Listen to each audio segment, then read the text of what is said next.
اور خاتون نے تقریباً 2 ہفتوں کے بعد 4 اگست کو حیدر علی کے اوپر زیادتی کا الزام لگا دیا۔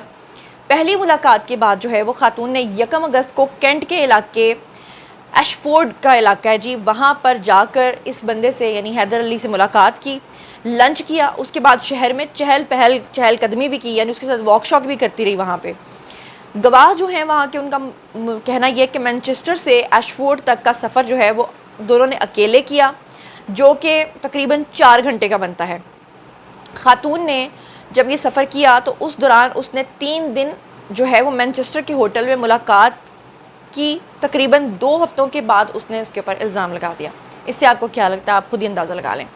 اب جناب خاتون کی شناخت جو ہے وہ معلوم ہونے کے باوجود ظاہر نہیں کی جا رہی فی الحال، اور خاتون نے حیدر علی سے 2 ہفتوں تک شناسائی، کسی بھی طرح کی تشویش کا اظہار اس نے نہیں کیا۔ 2 ہفتوں تک وہ اس بندے کے ساتھ ڈیٹنگ کرتی رہی، سمجھ لیں کہ ادھر ادھر کے چکر لگاتی رہی اور سارے چکر چلاتی رہی۔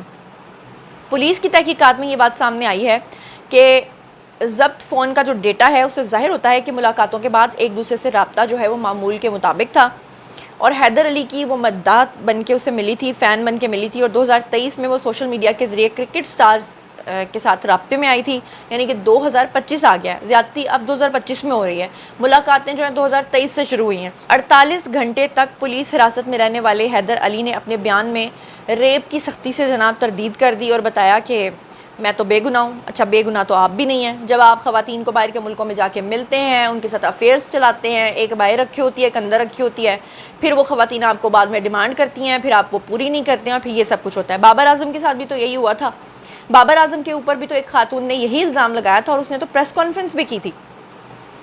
بہرحال پولیس جو ہے وہ ایسے کیسز میں عموماً ملزمان کو ضمانت پہ رہا کرتی ہے جن کے خلاف جو ہے وہ اس طرح کے چیزیں جو ہیں وہ ثابت نہ ہو سکیں۔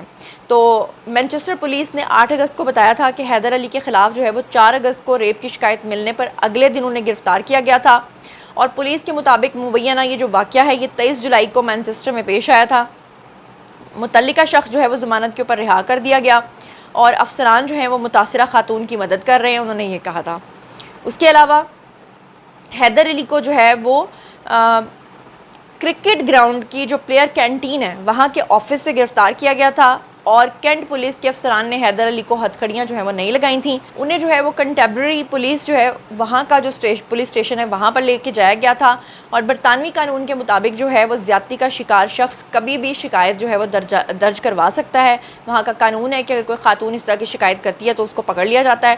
برطانوی پولیس کی ہدایت کے مطابق لڑکی سے رابطہ نہیں کیا جا سکتا، کیونکہ وہ کہتی ہے کہ مطلب جو برٹش ہے وہاں کی، وہ یہاں کے جو میڈیا کے لوگ ہیں وہ اس طرح کھلے عام اس کا انٹرویو نہیں کر سکتے ہیں۔ اور اب بہرحال یہ چیزیں سامنے آ رہی ہیں کہ لڑکی اور یہ جو حیدر علی صاحب ہیں ان کے درمیان اب سیٹلمنٹ ہونے جا رہی ہے، اور وہی بات کہ وہ اپنی ڈیمانڈ رکھے گی کہ ٹھیک ہے جی میں یہ اپنا کیس واپس لے لیتی ہوں، آپ بدلے میں میری یہ ڈیمانڈ پوری کر دیں۔ اب وہ ڈیمانڈ کسی بھی طرح کی ہو سکتی ہے، پیسوں کی بھی ہو سکتی ہے۔ تو اب آپ اندازہ کر لیں پاکستان پورے کے اندر تو ویسے ہی ہنی ٹریپ چل رہا ہے، تو یہ جو تھوڑے بھی مرد ہوتے ہیں نا جو بیچارے خاتون کی شکل اور اسمائل دیکھ کے پاگل ہو جاتے ہیں، فدا ہو جاتے ہیں، پیچھے پیچھے بھاگتے ہیں، سمجھتے ہیں کہ ایک ہے جی گھر والی اور ایک ہے جی باہر والی، تو باہر والی جو ہے وہ اچھی خاصی بزنس کرنے لگ گئی ہیں۔ سوچ سمجھ کے خواتین کے ساتھ بات کیا کریں۔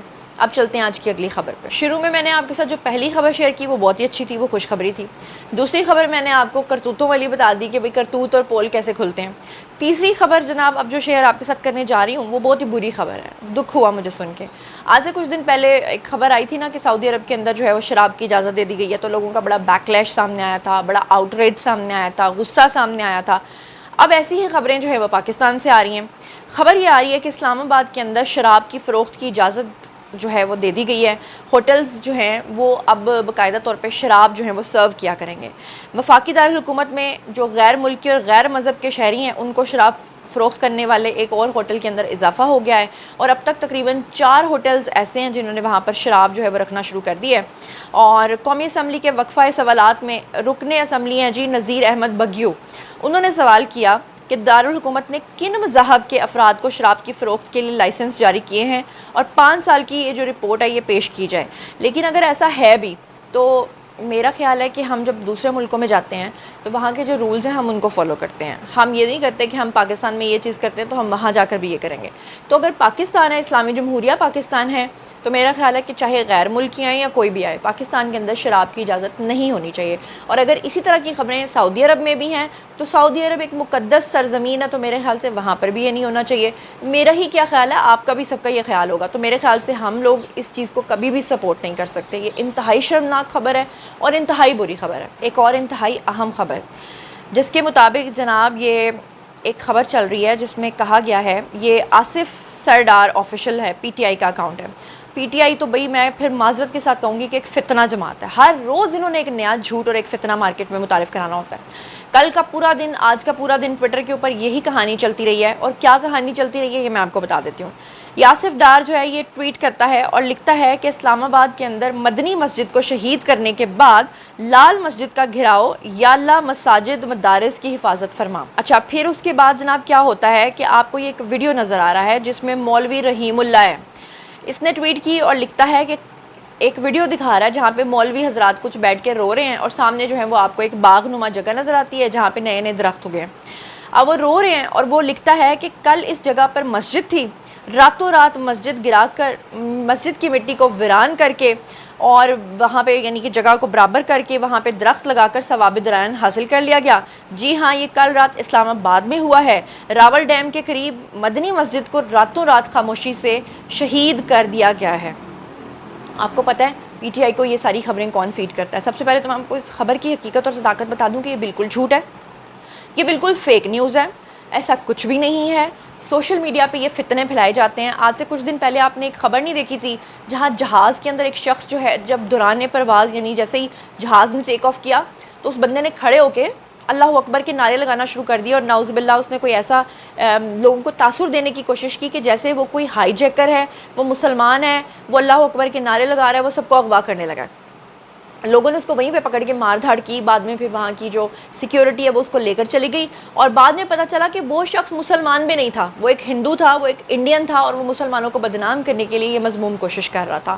اس کے علاوہ بھی کل ایک خاتون کا اکاؤنٹ پکڑا گیا ہے جو روزانہ ٹویٹر ایکس کے اوپر آ کر پوسٹنگ کرتی تھی کہ اس نے اسلام چھوڑ دیا ہے اور اسے اسلام سے کیوں نفرت ہے. اس کے لیے وہ روزانہ جو ہے نا کوئی 4-5 تمہیدیں لے کر آتی تھی کہ بھئی اس وجہ سے میں نے اسلام چھوڑ دیا. اس کے اکاؤنٹ کو بین کر دیا گیا اور جب اس کے اوپر ریسرچ کی گئی، انویسٹیگیٹ کیا گیا کہ یہ کون ہے تو پتہ چلا کہ وہ بھی انڈیا ہی کا ایک شہری تھا اور وہ عورت بھی نہیں، ایک مرد تھا. وہ ایک فیک آئی ڈی سے یہ سب کچھ چلا رہا تھا. اور پی ٹی آئی والے بھی اسی ایجنڈے کو آگے کرتے ہیں. ان کو اسپانسرشپس ملتی ہیں، ان کو پیسہ ملتا ہے اور پھر آ کر سوشل میڈیا پہ یہ غلط خبریں پھیلاتے ہیں، 9 مئی جیسے واقعات کرواتے ہیں اور پھر مکر جاتے ہیں. بہرحال یہ تھا آج کا ویڈیو. باری ہے جی آپ لوگوں کے کامنٹ سیکشن میں اور بتائیے کہ آپ ان تمام چیزوں کے بارے میں کیا سوچتے سمجھتے ہیں. مزید خبریں، ولاگز، انٹرویوز اور سیاسی تجزیے جاننے کے لیے، میرے سے کنیکٹڈ رہنے کے لیے چینل کو سبسکرائب کر لیجیے گا. اپنا بہت خیال رکھیے گا. اللہ نے کے